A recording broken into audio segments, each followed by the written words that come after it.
Hi and welcome back. I stripped the cabinet down. It's not too bad actually. There's a couple little nicks and spots here. The grain is really open. I'm going to go ahead and use some grain filler on this. Also on the front, I think I'm going to try to hit it with a little bit of honey maple gel stain from Minwax. See how that works out. The radio should be one uniform color. As I mentioned, I didn't like it because it was too dark, I think. The wood filler, or grain filler I'm going to use is Mohawk. There we go. And I am pretty lucky or unlucky, as the case may be. I have a local hardware store here in Dallas. It's called Elliott's. And they carry everything Mohawk makes, all the way down to the little spray can tools that you can put on to control the spray can better. So this is medium walnut. They have, let's see, they have 4 colors. Natural, there's a mahogany, and black. I think there's one, I don't remember what the other one's called, and this one. So I'm going to use the medium walnut. What they call for on the back of the label is to do your staining first. Since the sides are supposed to be dark, I don't want to, I'm not sure I'm going to stain the sides at all. I think what I'm going to do is just use the grain filler and then tone it out. When I went to strip the lacquer off of this, I kid you not, it must have been a 1/16 of an inch thick. It was amazing. It took three passes with stripper to get it all off. And oh, consequently, I started out using lacquer thinner, and 2 things happened while I was in the middle of doing it. First of all, I discovered how thick the lacquer was on here, so unless I wanted to go through a gallon of lacquer thinner, that I had to switch. The other thing was, I didn't even think about it, lacquer thinner breaks down wood glue. So while I was in the middle of wiping it off, the glued sections came apart. This piece popped completely off, which actually turned out to work. It actually worked out in my favor, because when I re-glued it,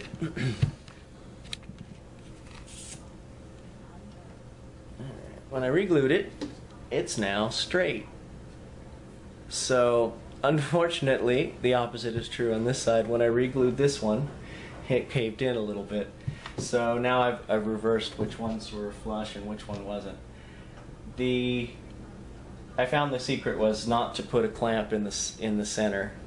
Put it right on the sides here, and by doing that, it forced the middle forward. When I was clamping in the middle, I ended up pushing the one board into here, and anyway, some of you probably already figured that out.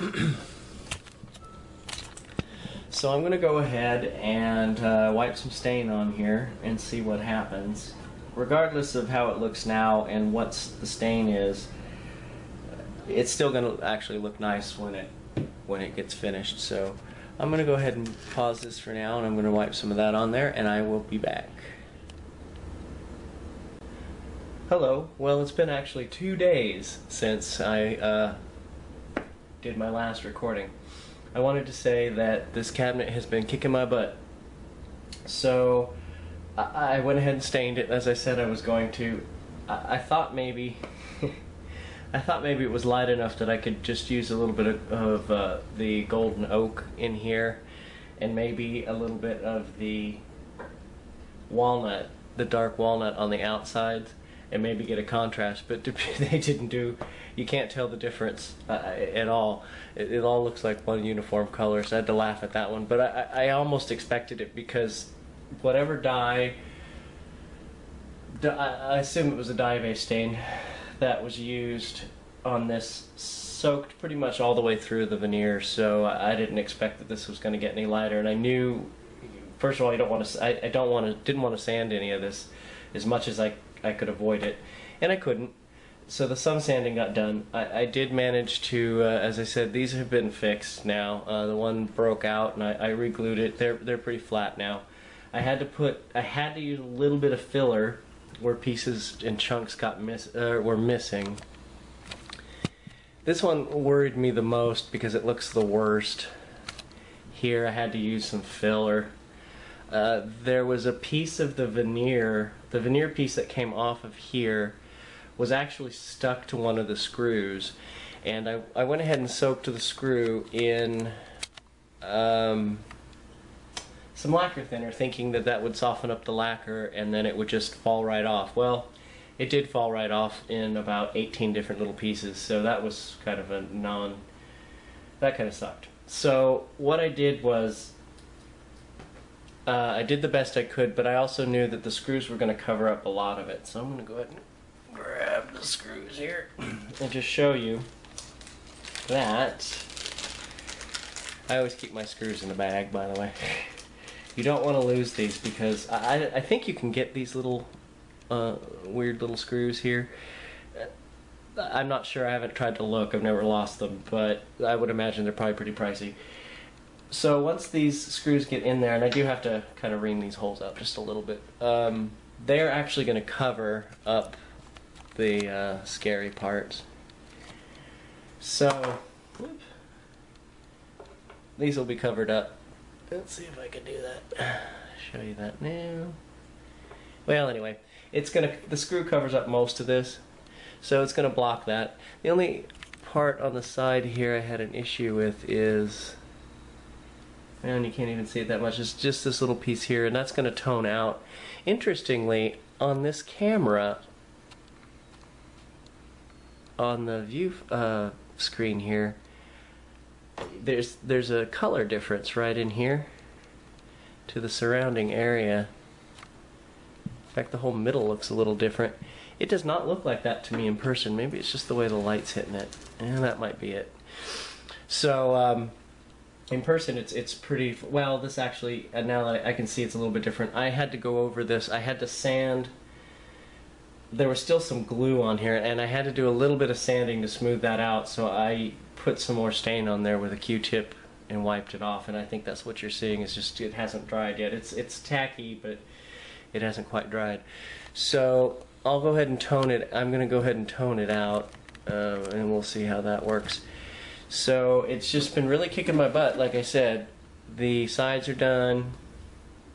The top is done. I threw some walnut on there. I do need to put the sanding sealer in there, but the problem is every time I touch this with anything, stain or whatnot, I have to wait 24 hours, so that's what's been taking so long. So it looks pretty good. I mean, it's all one uniform color and everything, so that's good. So what I think I'm going to do is I'm going to wrap up this video so I can upload it, and then I guess I can't do the filler until tomorrow, obviously, since I just did this. I'm not quite sure I'm going to fill the front.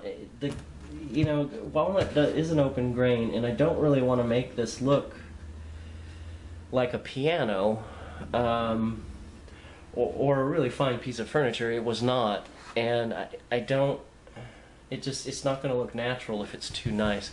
But I do want to fill in the sides here, because one of the issues I was having when I was wiping this off with the cloth is that the grain in here is open, and it dried out over the years. This definitely had to be outside in a garage or a carport or a barn. So I do want to do it because this is just too rough, and the last person that touched this just used a lot of lacquer, but I don't want to use 2 cans of worth of lacquer just to cover everything up. I didn't like it. Like I said in the beginning, it was a little too